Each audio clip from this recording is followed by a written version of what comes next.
Welcome back to Reading with Miss Michelle. Today we're going to read story number 2, The Wishing Well, written by Nicholas Tana from the Disney 5-Minute Easter Stories book. If you have a copy, go get it so you can read along with me. Don't forget to help us out by liking, subscribing, and sharing this video with all of your friends.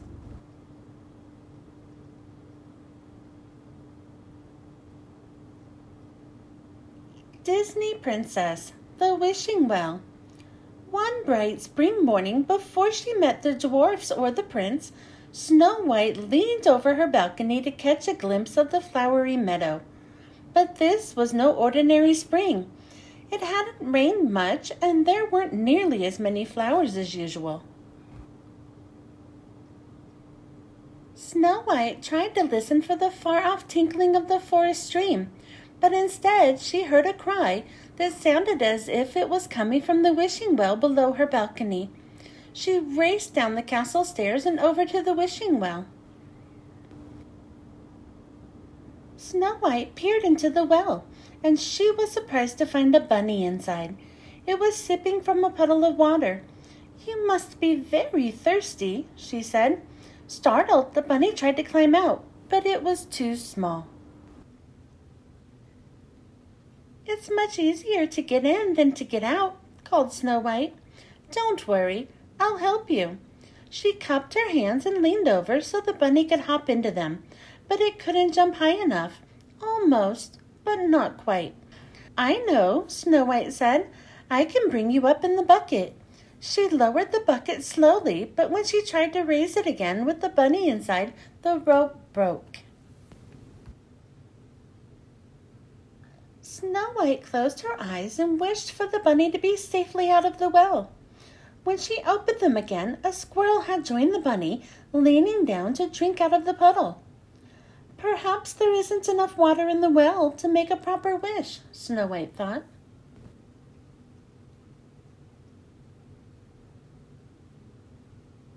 Eager to save the animals, Snow White decided to ask her stepmother for help. But when she reached the queen's chambers, she saw her stepmother staring into her magic mirror, enchanted by what she saw there. Snow White tiptoed away. She knew not to disturb the queen when she was talking to her mirror. Snow White slowly descended the castle stairs, thinking about the animals in the well. As she looked down at her feet, she thought about how each stone step formed the grand staircase. It gave her an idea. With renewed hope, Snow White headed for the trees.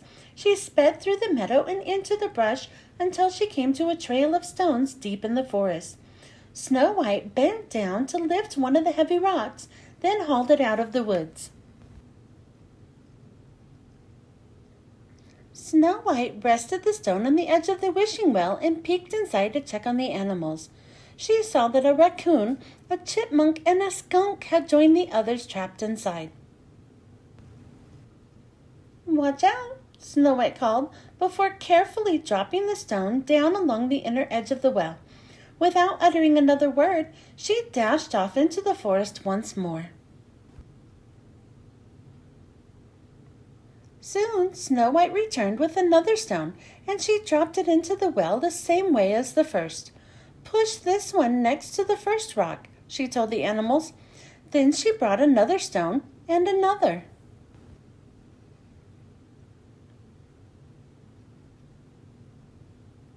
As news spread of Snow White's efforts, animals from throughout the forest came to help. When they were all done, Snow White and the animals admired their work.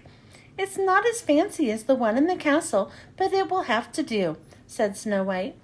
With the help of the animals, Snow White had built a staircase. The bunny hopped up the stairs first, followed by the squirrel, the raccoon, and the chipmunk. Everyone kept a safe distance from the skunk. When all the animals were out, a soft spring rain began to fall. Snow White celebrated by singing a happy song. From that day forward, Snow White and the forest animals became close friends. After the rain finally arrived, flowers bloomed everywhere, and the bushes were bursting with berries, and there was plenty of water in the well for making wishes. The end. Thanks for joining me. I hope you enjoyed listening to this book, and I hope you were able to read along with me. Don't forget to help us out by liking, subscribing, and sharing this video with all of your friends. I hope you join me next time. Bye!